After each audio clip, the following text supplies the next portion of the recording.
پورا عرب درختوں کی پوجا کرتا تھا. کچھ لوگ درخت مورتیں پوجتے تھے, کچھ لوگ عیسائی تھے, کچھ لوگ یہودی تھے, الگ الگ طبقے تھے, اور ہر خاندان میں لگ بھگ یہ چیزیں شامل ہیں. اس لیے دیکھیں ہمارے آقا صلی اللہ علیہ وسلم کی جو پہلی شادی ہے سیدہ خدیجہ کبریٰ سے, جو آپ نے عرض فرمایا حضرت سیدہ خدیجہ جس خاندان کی ہے وہ خاندان ہی عیسائیوں کا خاندان ہے عرب, اور اتنا مضبوط و مستحکم عیسائی خاندان تھا, اتنا علمی عیسائی خاندان تھا, اتنا ذی علم عیسائی خاندان تھا یہ کہ اس خاندان کے ایک شخص نے باقاعدہ کتاب انجیل کا ترجمہ عبروں سے جسے قرآن کا ترجمہ کرنا عربی سے اردو میں, ایسے عبرو بھاشا جو یہودیوں کی بھاشا ہے عبرو, اس بھاشا سے اس ترجمے کو اس نے کیا, عیسائیوں کی کتاب انجیل کا ترجمہ کیا. کہتے سبحان اللہ, زور سے سبحان اللہ, اور اسی خاندان کی آقا کی بات. تو ایسا نہیں کہ ایک ہی مذہب تھا کہ ہم کہتے ہیں کہ وہ صرف اس کی پوجا کرتے تھے اس کی پوجا کرتے تھے, نہیں, وہاں عیسائی بھی تھے یہودی بھی تھے. تو اس نے کہا آپ مجھے جانتے ہیں, کہا. اس نے کہا میں ایک پڑھے لکھے خاندان کا ہوں, کہا. کہا آپ نے دعویٰ کیا ہے کہ آپ اللہ کے نبی ہیں, آپ نے کہا. اچھا, اگر آپ نے دعویٰ کیا ہے تو آپ جانتے ہیں کہ میں یمن سے ہوں اور میں نے مذہبی کتابیں پڑھی ہیں. اس کے کہنے کا مطلب تھا میں نے انجیل, زبور, توریت ان کتابوں کو پڑھا ہے جو انبیاء بنی اسرائیل کی طرف آئیں, اور بہت سی مذہبی کتابوں کو میں نے پڑھا ہے. تو آپ مجھے یہ بتائیے کہ آپ نبی ہیں؟ میں نبی ہوں.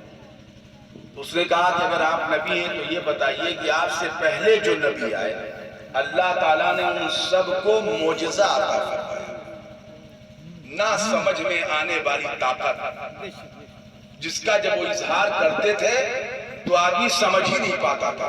مثلا ایک اندھا ہے جس کی آنکھوں میں پیدائشی روشنی نہیں, یہ نہیں کہ روشنی چلی گئی, ہے ہی نہیں.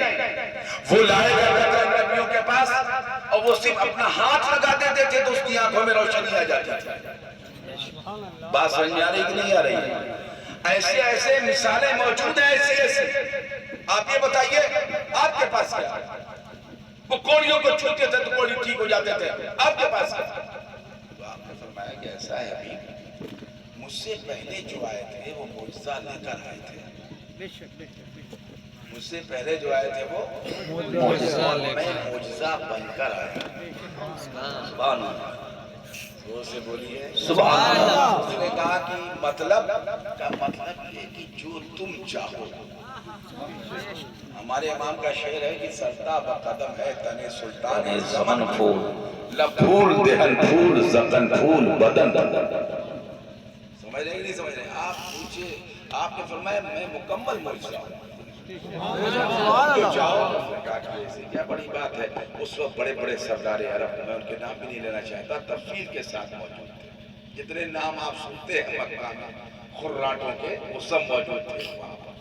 وہ تماشا دیکھنے کے لیے چاہا تھا. اور یہ جو پہاڑ تھا ایک وہ ہے وہ قمیص تھا, اس پہاڑ پر یہ ہو رہا تھا. تو حضور نے فرمایا ٹھیک ہے بولو کیا دیکھنا چاہتے ہو. تو اس نے نیچے اوپر دیکھا, پھر دیر تک سوچا, سوچنے کے بعد آسمان کی طرف دیکھا. تو اس نے کہا کہ اے عبداللہ کے بیٹے, یہ اہل عرب کا طریقہ تھا, اے عبداللہ کے بیٹے میں آپ کو جھٹلا نہیں سکتا کہ آپ جھوٹ بول رہے ہیں.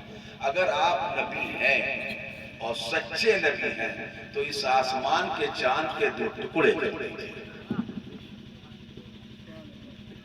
جلدی سے سبحان اللہ, سبحان اللہ. کیا کر دیجئے؟ 2 ٹکڑے. آسمان کے چاند کے 2 ٹکڑے کر دیجئے.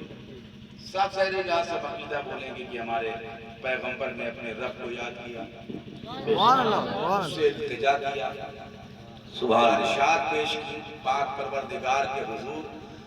اور جب پیغمبر گزارشات سے فارغ ہوئے تو پیغمبر نے اپنی انگلی کو یوں اٹھایا. سبحان اللہ. رسول کریم نے زبان سے نہیں بولا, اپنی انگلی کو یوں اٹھایا.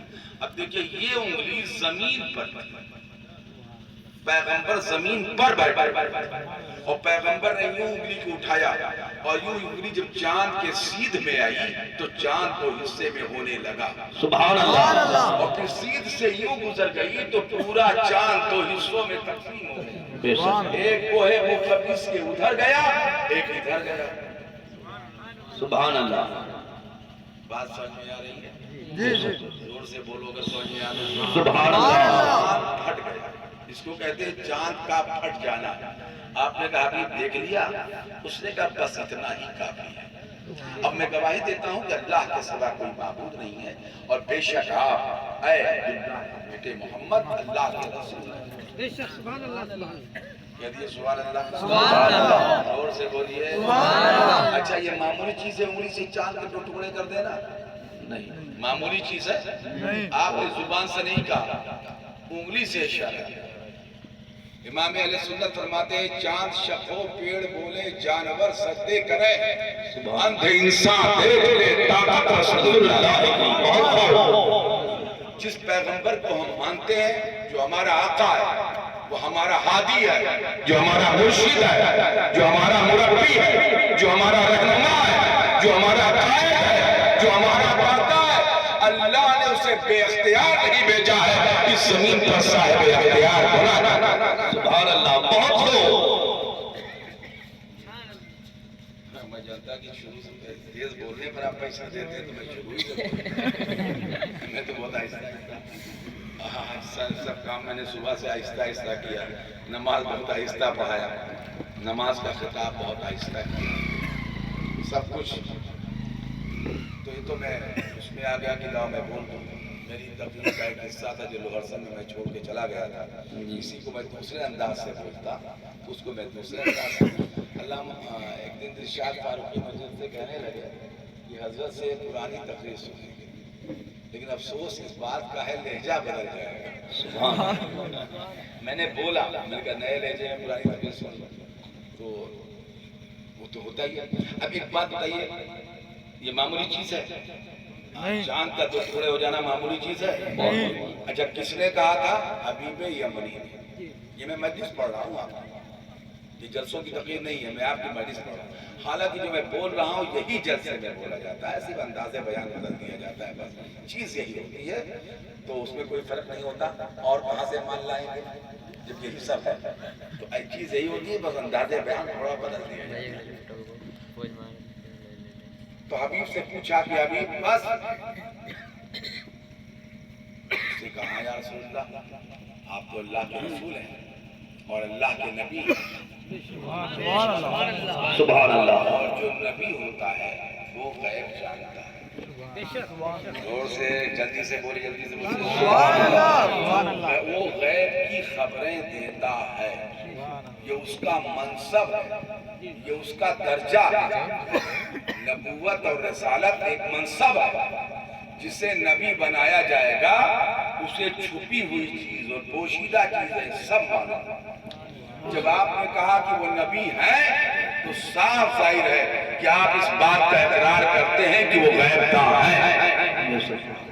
یہ عربی زبان کا لفظ ہے، عربی بھاشا ہے یہ، ورنہ اردو میں بولیے تو ایسے بولیے، اے غیب کی خبر بتانے والے، اے چھپی ہوئی بات بتانے والے، اے پوشیدہ بات بتانے والے۔ اور اسی کو عربی میں بولیے گا تو نبی کہہ دیجیے۔ نبی وہ جو غیب کی خبریں بتائے، جو چھپی ہوئی چیز بتائے۔ سبحان اللہ، میں اس کی بہت لمبی تفصیل بھی نہیں جاؤں گا۔ اس نے کہا آپ تو نبی ہیں، اور جب نبی ہیں تو آپ سب جانتے ہیں، تو آپ صلی اللہ علیہ وسلم نے فرمایا جاؤ۔ وہ بھی نکل گیا، مجمع بھی نکل گیا۔ یہ الگ بات ہے کہ وہ نیچے اترے اور انہوں نے ابو جہل سے کہا کہ ابو جہل اب ان کو کچھ کہتے ہوئے یا ستاتے ہوئے اس بات کا خیال رکھنا کہ یہ میرے نبی ہیں اور تمہارے قافلوں کی گزرگاہ یمن سے، یہ اچھا نہیں ہے۔ اس طریقے سے انہوں نے دھمکی دی اپنے تعلقات کی، یمن کے راستے اگر تجارت کرنا چاہتے ہو، اور میں سردار یمن ہوں۔ سردار کا لفظ جو عربی میں استعمال ہوتا ہے یہ بادشاہ کے لیے استعمال ہوتا ہے۔ میں بتا دوں جیسے روما کے بادشاہوں کے لیے جو استعمال ہوتا ہے وہ قیصر کا لفظ استعمال ہوتا ہے، جیسے ایران کے بادشاہوں کے لیے استعمال ہوتا تھا کسریٰ کا لفظ استعمال ہوتا تھا، جیسے مصر کے بادشاہوں کے لیے فرعون کا لقب استعمال ہوتا ہے، ایسے ہی عرب کے بادشاہوں کے لیے لفظ سردار استعمال ہوتا ہے۔ یعنی مکہ وہ ہمیشہ سے مرکز رہا عربوں کا اور پوری دنیا کا، ہمیشہ وہاں لوگ طواف کرنے کے لیے آتے تھے۔ اور مکہ اس زمانے میں جو زمانہ حضرت پیغمبر کا زمانہ ہے، اس زمانے میں عالمی منڈی تھا، لوگ مارے تجارت کرنے کے لیے بھی مکہ آتے تھے، کوئی آج کی نئی بات نہیں۔ تو اس نے کہا احتیاط رکھنا، تمہیں میرے علاقے سے گزرنا۔ خدا وہ چلا گیا۔ جب وہ اپنے گھر پہنچا، دروازے پر دستک دی، دروازہ کھولنے والے نے دروازہ کھولا تو جس نے دروازہ کھولا اسے یہ نیچے سے اوپر تک دیکھتا رہا، اور اس نے صرف اتنا کہا تم؟ اس نے کہا ہاں میں۔ کہا تم؟ کہا ہاں میں۔ کہا تم ہو؟ کہا ہاں۔ آپ یہ سوچ رہے ہیں میرا پیر کیسے صحیح ہو گیا، میرے ہاتھ کیسے صحیح ہو گئے، میری آنکھوں میں روشنی کیسے چل آ گئی؟ بابا آپ یہی سوچ رہے ہیں نا؟ کہاں؟ کہا بابا جب ان کی انگلیاں آسمان کے چاند کے 2 ٹکڑے کر رہی تھی تب، جب آپ کلمہ پڑھ رہے تھے تب، ان کا دست شفقت میرے اوپر سے گزر رہا تھا اور اس کے سائے کا سایہ جہاں سے گزرا میرے جسم کو طاقت دیتا ہوا گزر گیا۔ پہلے اسلام یہ تھوڑا سا واقعہ بیان کر دیا، مقصود خطاب نہیں تھا۔ اللہ تعالیٰ اسے قبول فرمائے۔ ہم مجلسوں میں دیہات کی ایسے ہی پڑھ دیتے ہیں، آرام سے بیٹھ کے ایک واقعہ بیان کر دیتے ہیں۔ اللہ تعالیٰ اسے قبول فرمائے اور اس میں جو کمی ہوئی ہے اپنے حبیب کے صدقے میں معاف فرمائے۔ ہمارے آقا کا نام جو ہے وہ خود شفا ہے۔ دیکھیے لی خمسۃ فی بہا حضر وبائل حاتمہ، یہ شعر جو تھا اس میں 5 نام لیے گئے ہیں۔ 5 نام کہتے سبحان اللہ، سبحان اللہ، اور یہ 5 پنجتن کے نام، سبحان اللہ۔ اور ان کے نام کی یہ برکت ہے کہ ان کا نام جہاں استعمال کرو وبائیں وہاں سے بھاگ جائیں۔ جس میں ایک تو حضور کا نام ہے۔ اب اس زمانے میں جو زمانہ یہ چل رہا ہے، آپ کثرت سے وضو کیجئے، ہاتھ برابر دھوتے رہیے، ہر آدھے گھنٹے بعد ہاتھ جوڑ لیجئے، 2 گھنٹے بعد ہاتھ دھوئیے۔ اگر وضو کرنے کی توفیق ہے تو وضو کیجئے، کلی کرتے رہیے، ناک میں پانی ڈالتے رہیے۔ نہیں، بہتر ہے کہ آپ وضو کرتے رہیے، اس میں ساری چیزیں شامل ہو جاتی ہیں۔ اور اسی بیچ اگر اللہ توفیق دے تو آپ نمازوں کے پابند بن جائیے۔